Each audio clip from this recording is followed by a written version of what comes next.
I'm going to try to do a couple of things in the next half an hour, 40 minutes or so.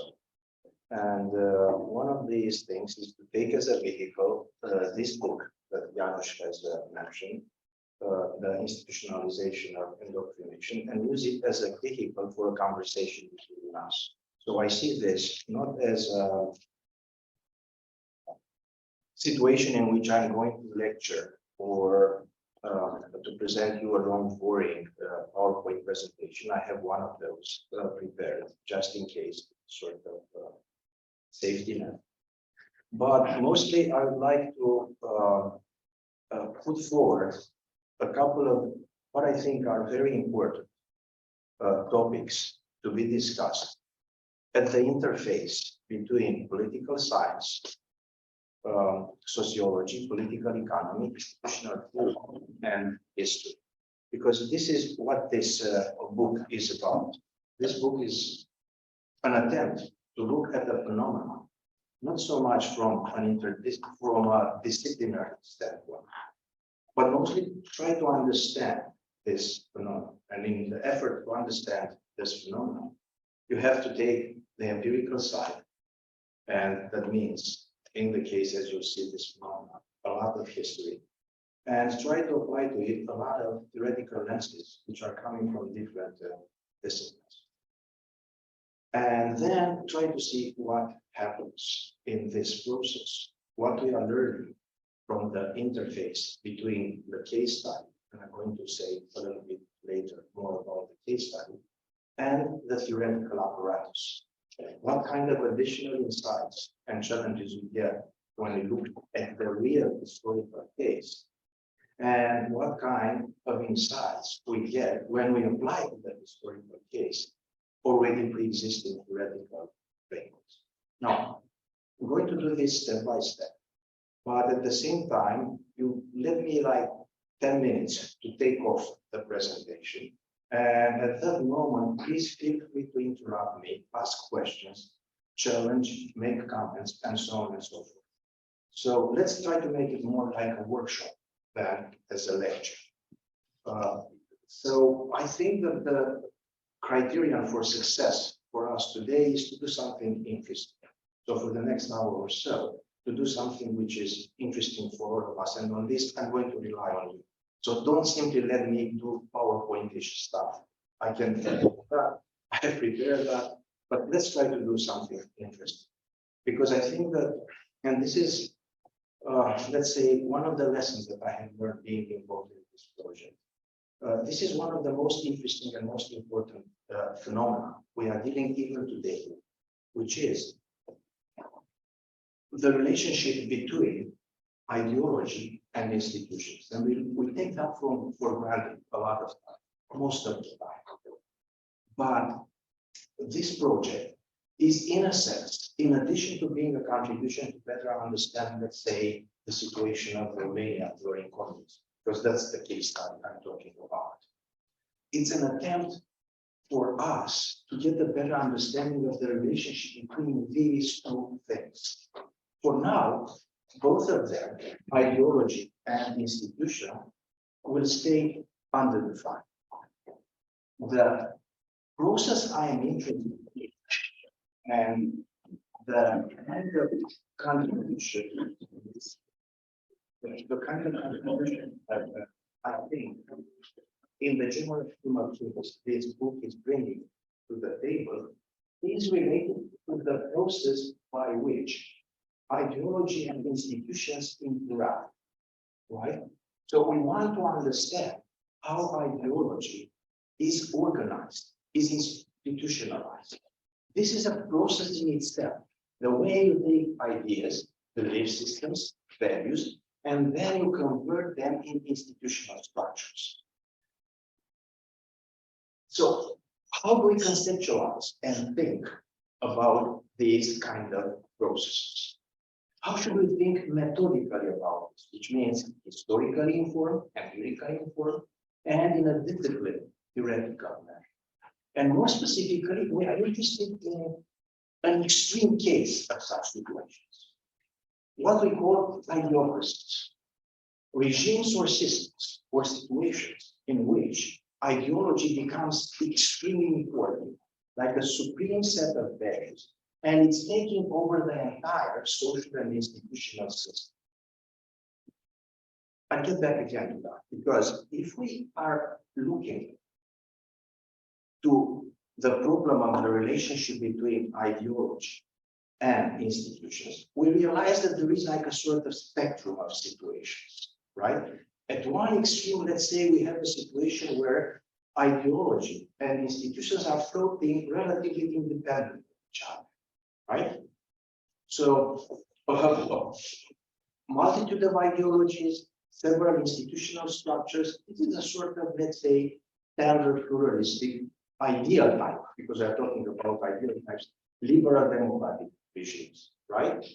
So the idea is that we have an institutional structure, and the liberal democratic regimes try to make the structure as neutral as possible. This is a neutral liberal situation to the interplay of the various values and ideologies. But as we move to that spectrum, right? As we move to that spectrum, we could see, I try to visualize here, we could see situations in which ideology becomes increasingly important in shaping the institutional structure of the system. So this is a specific situation that we are looking at. We are looking at what is going on in this process in which ideology is slowly taking over, we can see, over the institutional structures. And then there are situations in which ideology pervades the entire institutional structure. It's a sort of chain of command of control in that system, in which you have institutionalized structures of ideology in all functioning institutions of that system.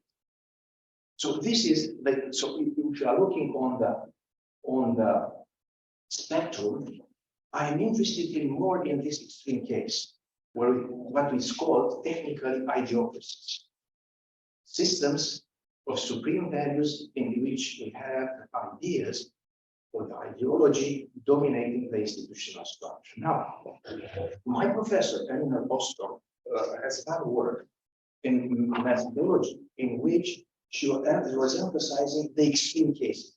And she was saying, look, the extreme case might not be typical for the statistical distribution of cases. And yet it is very important because it allows us to see in the extreme form things that are important for all the other cases. So this is the setup.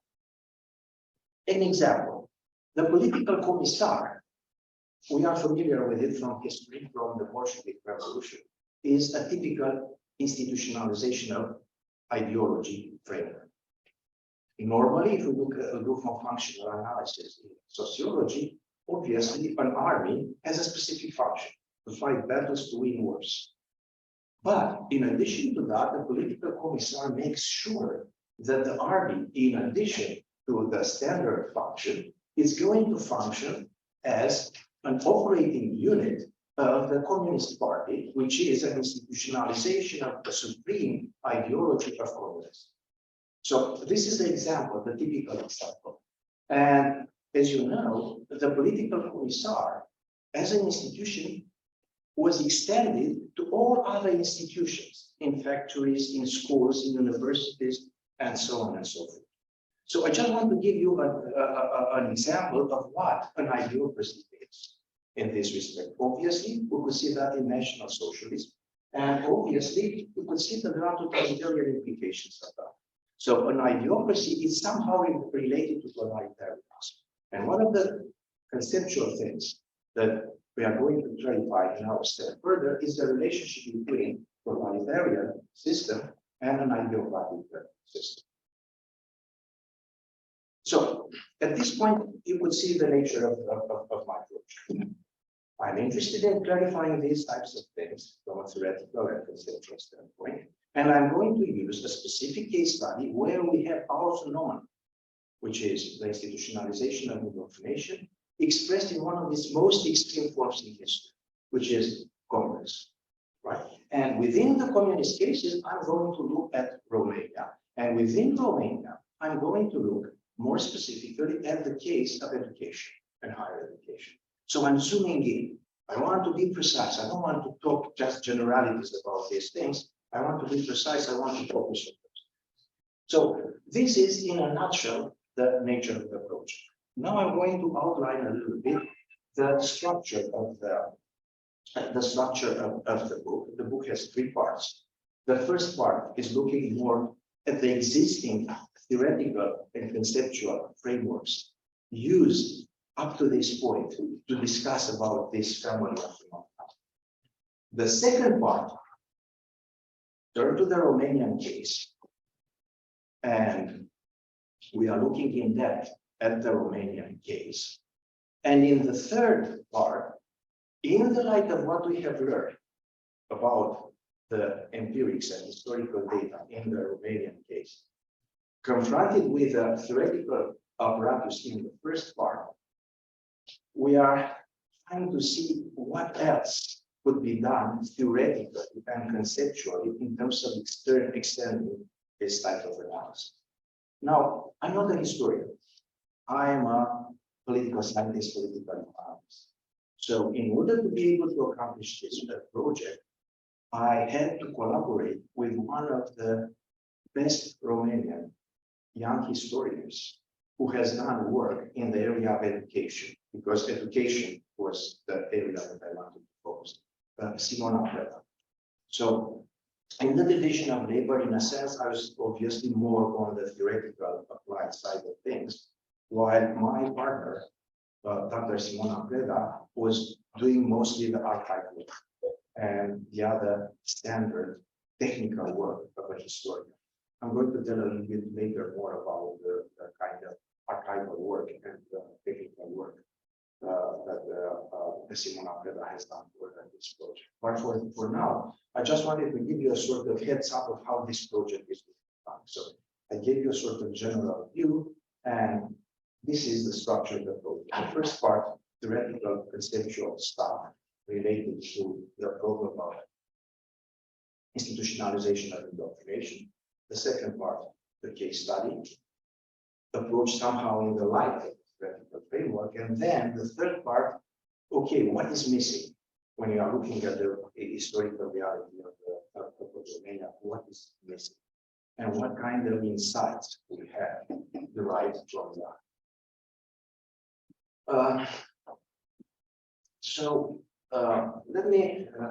Let me stop at this point just to see if there are any other questions at this stage or comments regarding what I have presented so far before me making the next step further.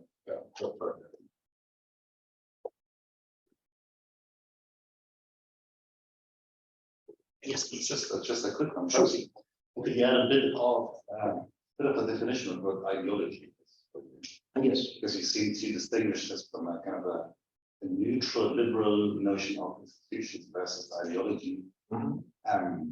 When you could say that liberalism itself is also an ideology. Absolutely. This is, yes, so absolutely. This is one of the most interesting and important things in this respect. Because as I have said, and your point is very well taken, a lot hinges on the fact that at that extreme of the spectrum I was talking about, we could make a clear-cut separation between institutions and ideology. And this is, as you know, the idea of the liberal system. So the idea of the liberal system emerging from the religious wars 300 something years ago was to create a situation in which the ideology, in this case religion, right, gets separated from the institutions of the state. And therefore you have two things: modus vivendi, live and let live.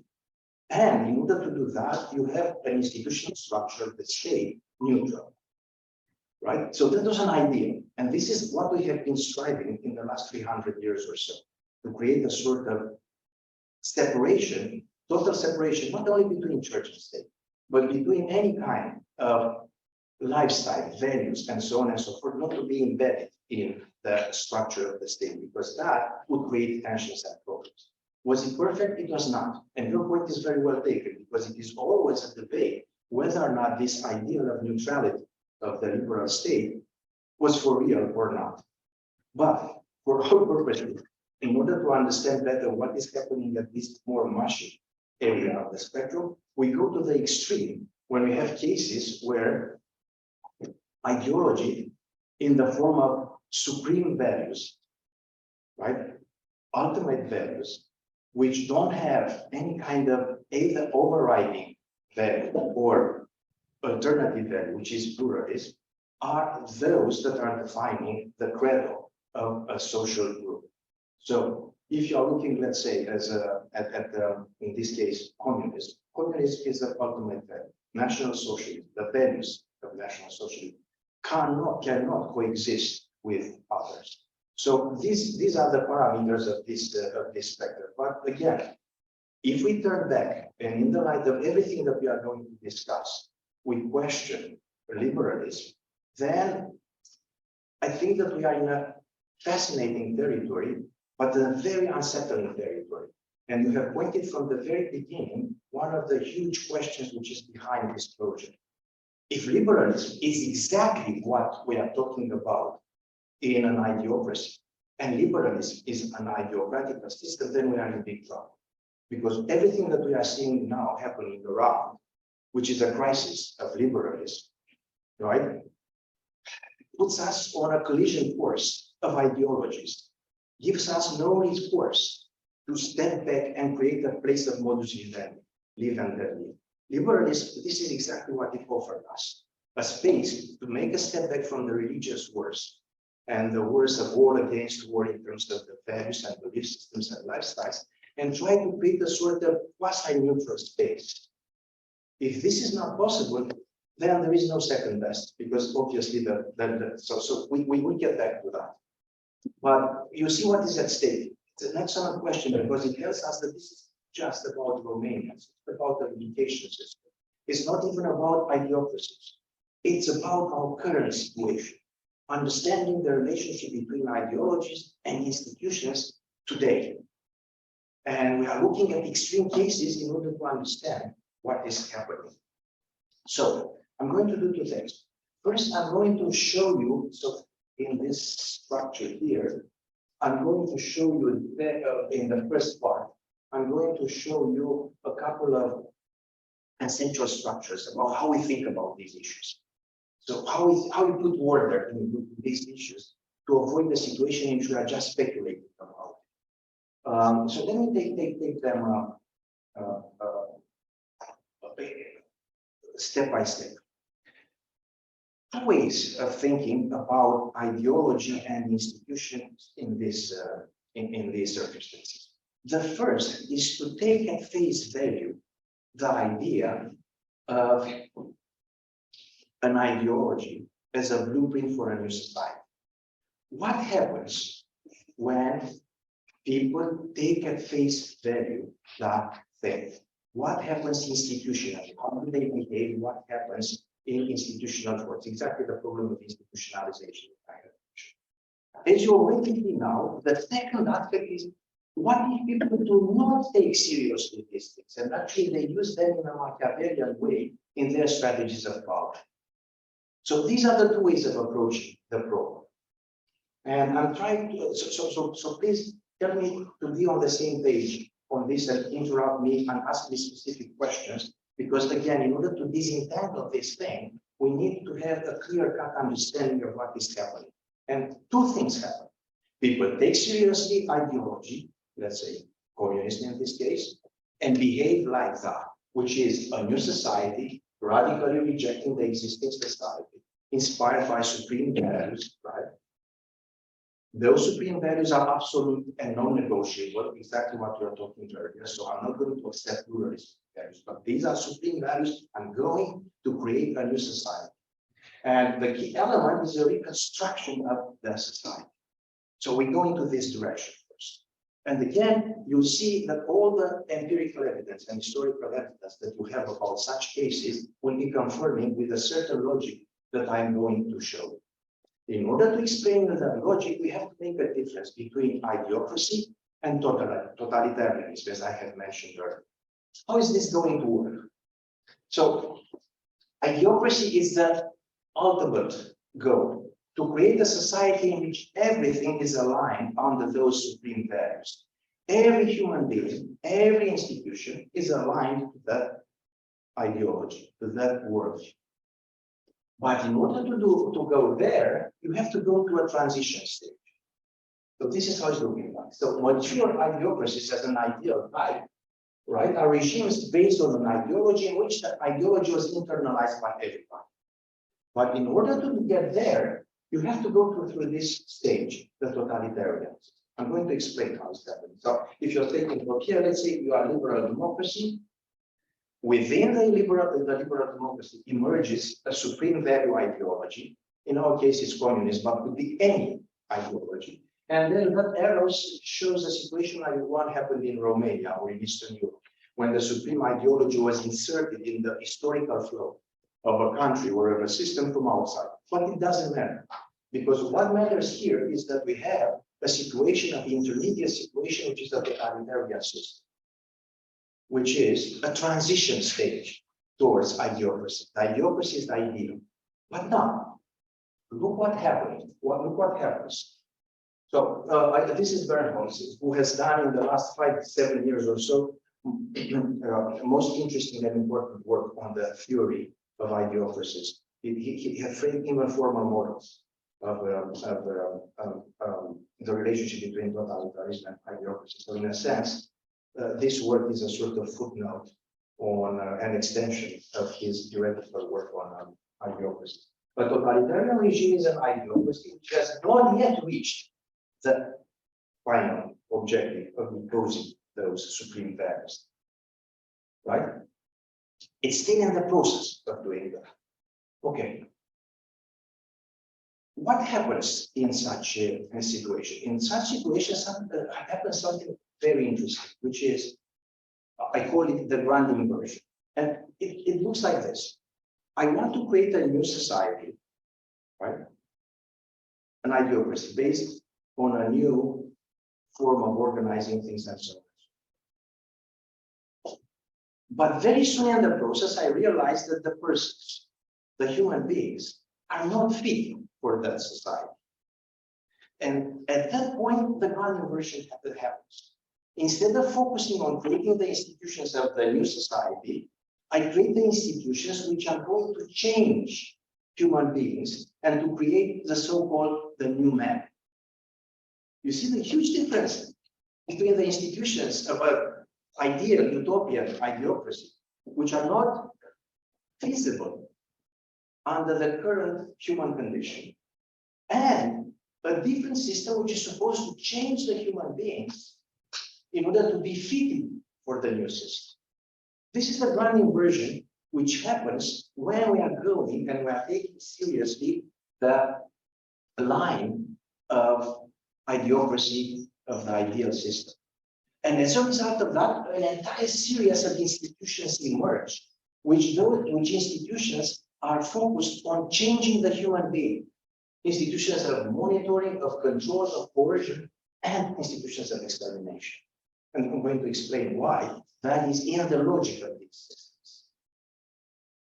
Okay, so remember, we are on the non-Machiavellian side. We are on the true believing side of things. So these institutions are emerging as a part of the natural logic, because if you are coming with a supreme value approach, it would be impossible to have everybody on the same page. It would be impossible to have all people behaving the way the ideal institutions of the new society are. So therefore, you have to do something. And sooner or later, you have to create a new man, a new person, right? And in order to create a new man or a new person, you have to create new institutional structure, which is not the ideal institutional structure. It is not the old institutional structure. This is the totalitarian institutional regime. Yeah. You could see the logic at work. Just want to give you an example, and we move to the other direction. If this is the case, very soon you realize that there are two classes of people in society. People who are converted or could be convertible to the supreme values, and people who are not converted. And then the question is, what you're going to do with this? So it comes with the logic of the approach. So, Sure. May I interject? So, yes. am I getting you right that Yes. systems, these true believers, whatever the the true believers of these aspiring ideologies have to learn that, first learn that people are not fit for their ideas. So this is not something that they're aware of from the outset. Excellent point, because this is precisely why my next. So these people already knew when we have class warfare. You know that you have to use force and you have to eliminate some of those. But we are looking at specifically the Nazis knew the same thing in order to. But we could imagine situations in which people are true believers. They have a specific ideological view, but they are not fully aware of the fact. And I assume that many of the people who align both to communism and National Socialism were just looking at the rosy, shiny side of things without fully understanding that at the end of the path is violence. Permanent targeted mobilization, institutional harassment and stigmatization of people, newspeak and stuff like that. You could imagine many people who simply say, oh, let's look at the bright side of things, not realizing that. However, there are others, as I have shown here in our case, like here, violence and total control were from the very beginning well understood because they are more realistic people in terms of real masters of social change and so on. But my point is this again. Let's forget about communism. Let's forget about National Socialism. Any supreme value approach, sooner or later, will bring us into this position. People who are converted or convertible, it's okay for those, and people who are not converted. And you can't live and let live in such a system. What you want to do with this? This is so this is the first line of approach. And these are the implications. Let's look at the second line of approach, the Machiavellian.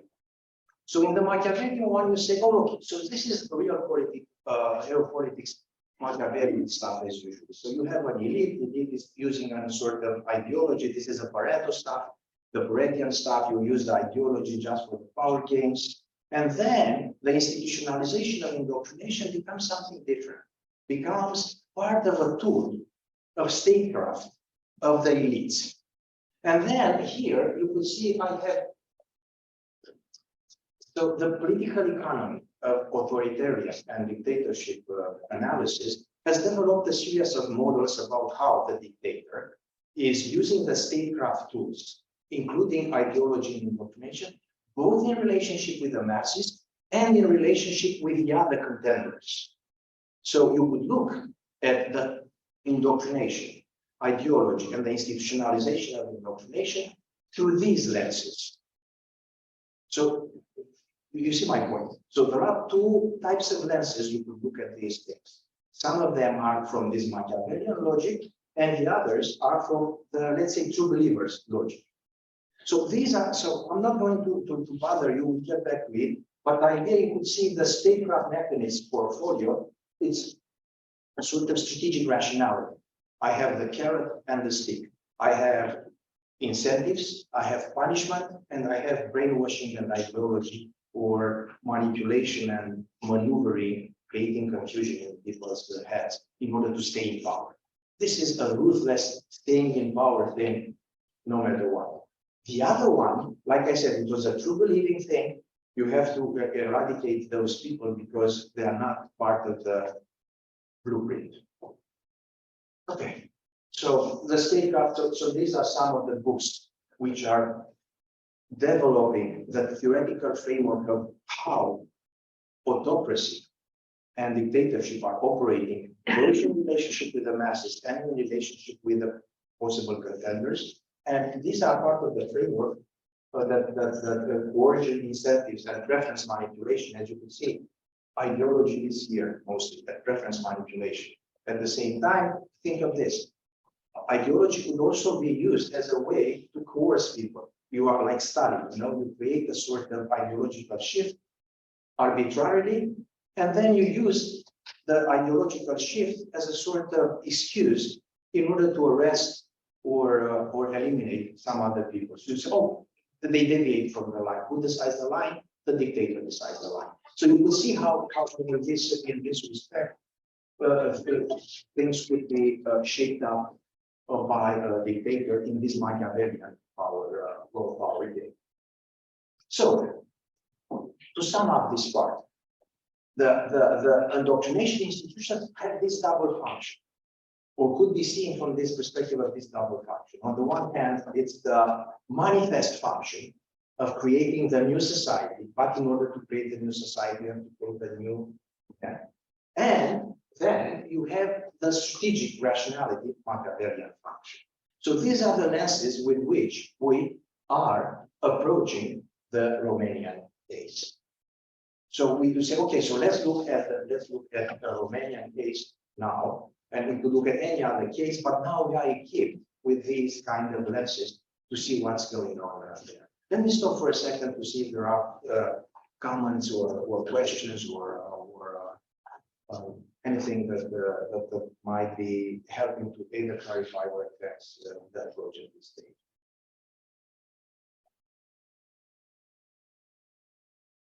I would Yes, have sure, a sure, question. So, based on studying radio in Czechoslovakia during socialism, Sure. I'm wondering if your model assumes a certain level of immunity from ideology by those at the top, as it were, propounding it.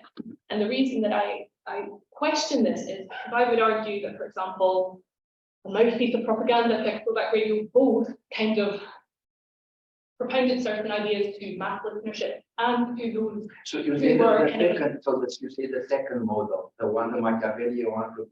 Not really. What I'm saying is that, as far as I understand it, ideology is an ongoing conversation, which is not terms which are not necessarily dictated by those at the highest levels of the polity, right? There might be actors all the way up and down this kind of system who have a stake and a possibility to slightly change its terms.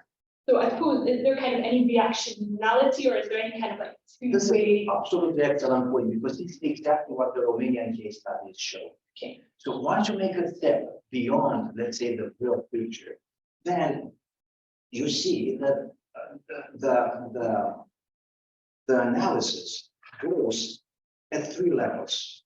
The first level is the general level of the system, what we call, let's say, the communist system or ideocratic system. Then you have the system of the institutions of propaganda. And I'm going to tell you a little bit more exactly now about that. But then it will go even deeper, exactly in the direction that you are pointing out, what specifically the people operating in this system are doing. And what you call the dialogue and the reinterpretation, it is exactly what happens. And if you anticipated greatly exactly what this let me show you, this third part of the oh God, I lost it. Anyway, so the third part of the book is exactly what you are saying. So okay, we don't have enough at the macro and meso level, and we have to go to the micro to go to the micro level. Let me. Yeah. So oh, exactly. So this is what it's. So you're right. So when we get to the case, as you have mentioned, and in your experience with a specific case of your studies, it's shown that you have to go even a step further to the level of the individuals operating within this system. So just want to give you a sort of preliminary note on the source. And we had the chance to go to the Central Committee of the Romanian Communist Party collection, the propaganda agitation section, and we read those from the Romanian National Archives. Obviously, this is mostly the work of my colleague and my partner. She did pioneer research in this respect. Also consulted the verbatim reports of the meeting of the Politburo of the committee and the secretariat of the committee. Obviously, we would have loved to have more interviews and look into the memoirs more than the memoirs that the people who were involved. Obviously, these are some of the authors who have already done work one way or another on the Romanian higher education, Romanian education in general. Because as I have told you, we are focusing on Romania, and within Romania, we are not focusing so much on the factories or hospitals or army, stuff like that. We are looking at the education system. Interestingly enough, around 1 year ago, it was reported to me that although formally is the same in terms of access. Informally, it seems to be much more difficult to get access to some of this stuff. So in a sense, we are lucky to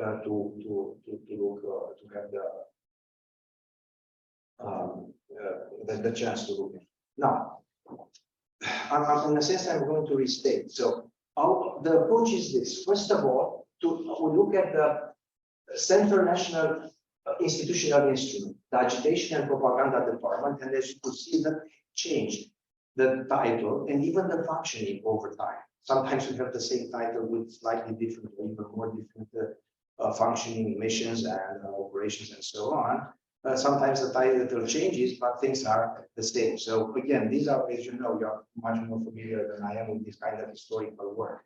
When you realize that under one label, there are many other things, or different labels and the same thing. But we look first at that institution, then at the agent, the persons, their background, their lifestyles, their histories, and we had the cadre dossiers to be able to build up. And then when you put the institution and the system, you realize that there is a dynamics between them. So we're looking at the dynamics. And one of the most interesting things was exactly the one that you pointed out, that what is going on there, it's far from the standard perspective or textbook report on what was going on in communism. So I'm going to give you a couple of examples about that. So the idea is that the system was unstable, dysfunctional, and it was going through ongoing alteration over the time, right? The most interesting thing is at the beginning of the process, in the 40s, we had as an objective the multilateral developed socialist society, or maybe if you want a sort of Sovietization of the Romanian system. At the end of it, it was an entirely different thing. It was a structure which was dedicated to the cult of personality and the power basis of the dictator, Nicolae Ceausescu. And in a sense, you could look at this entire structure, how it's navigating through time, converting from one function, right, to a totally different functionality at the other end. And obviously, that goes with the change of the regime. It's part of the regime, so you look at it as a part of all the other structure. Second, the kind of public choice political economy frameworks that I have presented initially demonstrate again from the very beginning that actually they are not sufficient to capture this life cycle of the institutions and so on. So we need additional tools in order to understand this evolution. And you could see it's again, it's like a life cycle. Something is growing, is reaching a plateau, and then it's going into the crisis. It's becoming. So I'm going to restate now again the issue of the system. Apparently, it was a very stable system.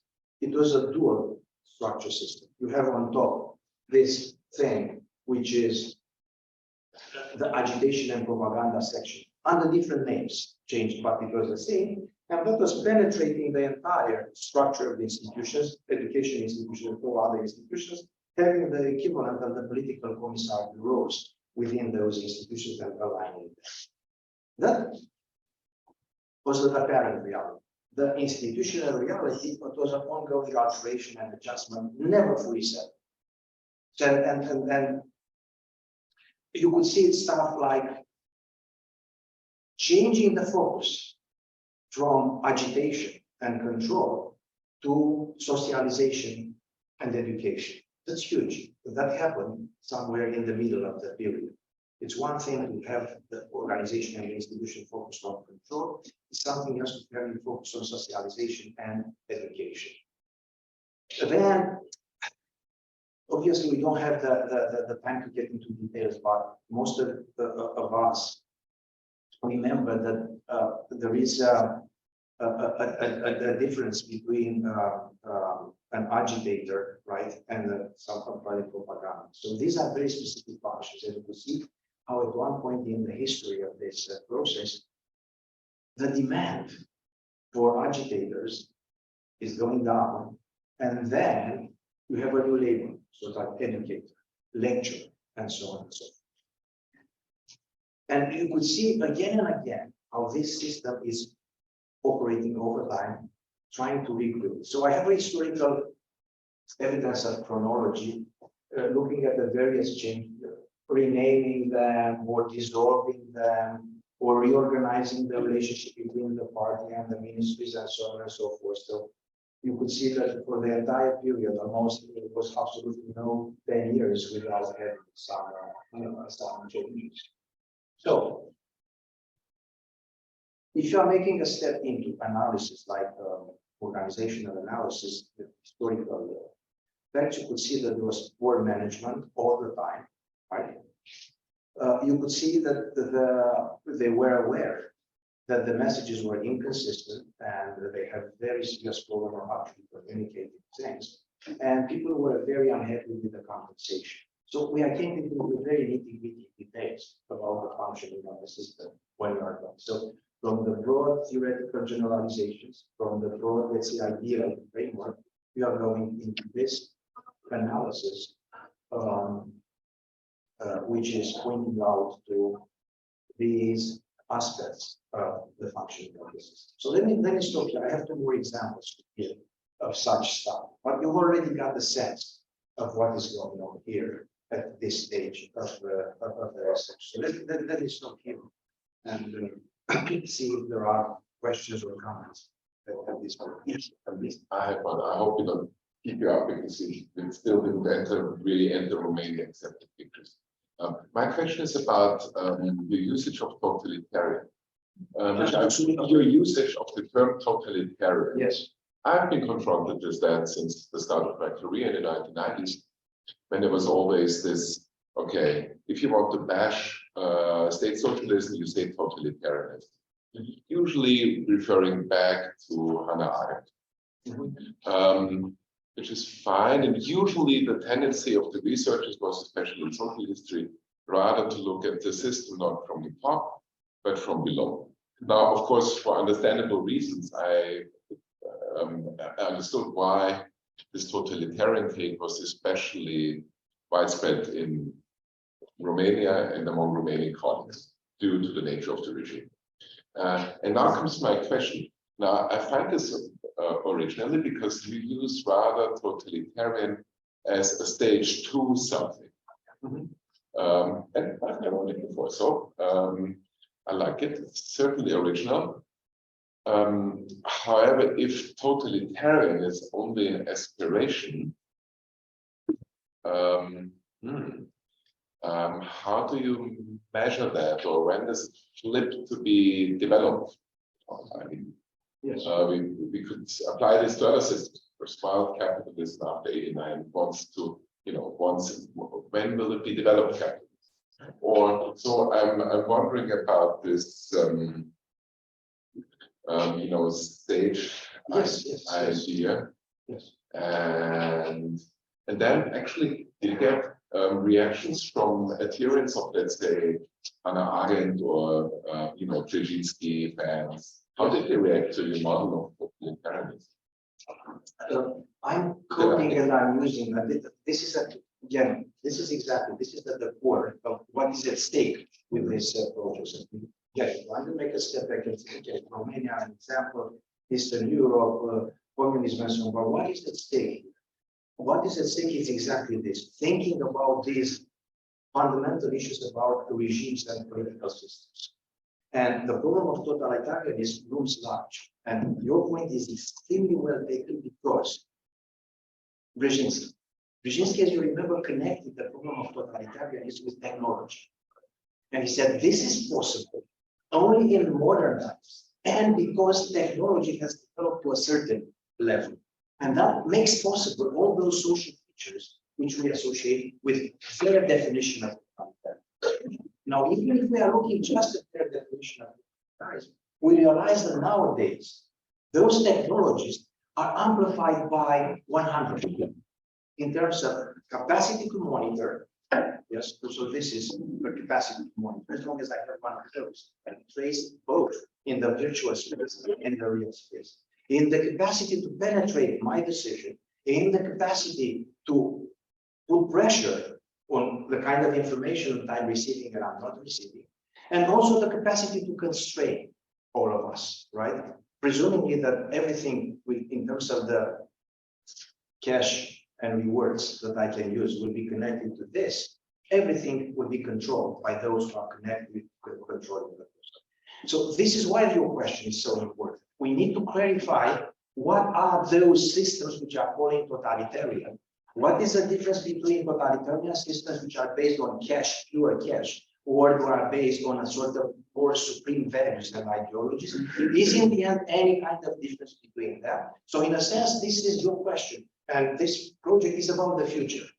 These are very rudimentary systems that we are studying here in comparison with what would lay ahead in terms of the technological platform. Okay, Yes. but now I want to understand, because I'm still involved that, okay, there's a totalitarian aspiration in the, let's say, since World War II. Then this, you know, can merge, but didn't really, because of inefficacy, it didn't really merge into something more developed. Yes. Okay, then we must assume that around 89 was a phase then of detotalization. And you want to say that now there is another phase of emerging totalitarianism. That would be my opinion. It's separated from this project. This project is it's like not a football, but an illustration to a position that I have as a sort of institutional analyst of what is going on currently. You are familiar, for instance, with the surveillance capitalist concept. So the surveillance capitalism has emerged in the last 15 years or so as a result of these new technologies. Surveillance capitalism makes a sort of junction with the state, or with the state, with Americans, with whatever, Chinese state, and so on. So these stories are small potatoes in comparison to what may lay ahead if the current technologies of surveillance, control, monitoring, and so on joins with either an ideology or explicit ideology of supreme values, or with a trend which is simply shipping into, under various labels, the structures which are exploring currently. So that's why my definition, the definition that I'm using of totalitarians and idiocracy, are part of this continuum, right? But doesn't matter in the end, as long as our conversation is about, as you have said, what is totalitarianism, where we are in comparison to it, and if we are using a sort of Brzezinski definition, then what is the relationship between technology, economics, and politics, and the kind of regimes that we are seeing growing at the horizon? So yes, that's a conversation to have. That's a conversation to have. And we are learning from past experiences, like we are learning from very rudimentary workshop when we are looking at the highly industrialized factory. And you say, okay, so let's learn about how we are doing this and that. We are looking at the history of those skills and crafts 500 years ago, but here's the modern factory. Now we are confronted with the possibility of the modern factory in this case. And what is at stake is huge. We don't even need the concept of totalitarianism. Whatever the new system is, let's call it surveillance capitalism. Let's say the security networked state or something like that. That has specific features. And this is what concerns us, those specific features, because those specific features start to look very much like the features of the old systems of totalitarianism amplified by them. No, let me do very fast this, because then I think it's better to open up the conversation. I'm using a couple of other examples of what was going on, and one of them is about the student activities, and I want to show the discrepancy between the official line, what the official line was saying about the cultural activities of the students, and what was the reality. It's a huge tension between that. On the one hand, if you are looking at the reports, they were reporting in a triumphant way stuff which was pretty seen at the mass activities like brigades, artistic brigades, mobilization like this one. But at the same time, you are looking at the people who were in charge at the top were highly concerned about what we call high-level culture, intellectual stuff, which was connecting to the more liberal trends and publishing stuff. And I have here from the report of a meeting between a top-level official and the cadre, in which the top-level official was complaining about the fact that each time that they are allowed to do it, the students will do things which are not on the political line of the party. But at the same time, as I have mentioned, they are reporting triumphantly that we have 500 students with a new festival, things like that. So it's this sort of again, official criticism, internal official criticism, but outside it was just sort of triumphal stuff. Up till to a point which we are documenting, which is a critical point in the history of this revolution. We had in '69 a student demonstration, or Christmas demonstration. And again, we go to the archive and we look what happened behind the scene and the internal reports. I'm not going to bother you, just want to give you a sort of sense of the kind of depth we went through. So we knew, all of us, we knew about the '69 events that were associated with the Christmas, but we didn't know what happened behind the scene. We had the chance to go to see those the reports. And we can see that in '69, 20 years after the system was put in place, they realized they were not going anywhere. So again, I'm using the efforts to provide students with ideological training, plagued with many weaknesses. The Ministry of Education listed past criticism and the party, and so on and so forth. So we get into the details and we see actually what was happening 20 years after, and 20 years more, we have the same situation. To go into the archive and the text, we see that again they are trying again and again to calibrate things in between the two extremes. Sometimes they are pretending that they are going to the new man ideal stuff. Sometimes you could see that they are just power machinations, Machiavellian stuff. Finally, something that I think that is interesting for the relationship between social sciences and ideology. At one point, it became very clear for the regime that they want to use social sciences as opposed to propaganda as a keyword. And we could go in the conversation more in depth into this, but the idea was that they wanted to use scientific socialism as a keyword for this. But scientific socialism in the end was not an introduction of science into socialism, but introduction of ideology in social sciences. And this is what happened. This is what we are documenting we associate that with the '68 reform in Romania, but actually this is what really happened, because now a liberalization and bringing social sciences as a sort of corrective for the social transformation processes and institutionalization processes to modern Romania, but it was even more ideologies, creating an ideological element into social sciences. In the end, we ended up a sort of inversion. We had the professors of social sciences becoming the equivalent of the old propaganda people towards the end of the regime. So that was very, so that's what I call. The Academy of Social and Political Sciences was created with this goal in 1970. It survived until '89, but it was an institutionalization of precisely this effort of creating a social scientific basis within the communist regime and we could document, and we are documenting that in its evolution. Based on that, in 1971, Ceausescu entered the stage that I have already mentioned, in which they basically took over the project, and the entire regime and the entire system became a sort of vehicle for the dictator.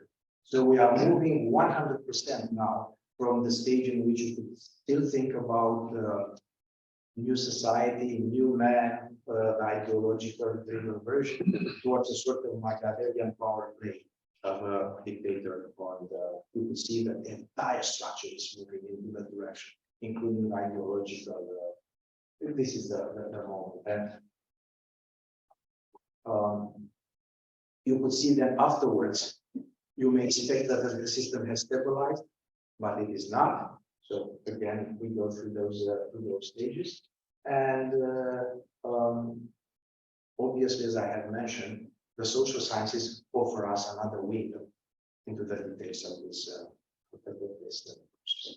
So, an unstable system and well documented, the kind of dynamics that you have mentioned put us in the position now to unpack and look at the level of the social actors. So look at the communist apparatus and political administrative system, propaganda indoctrination apparatus. This is what we are looking at in detail.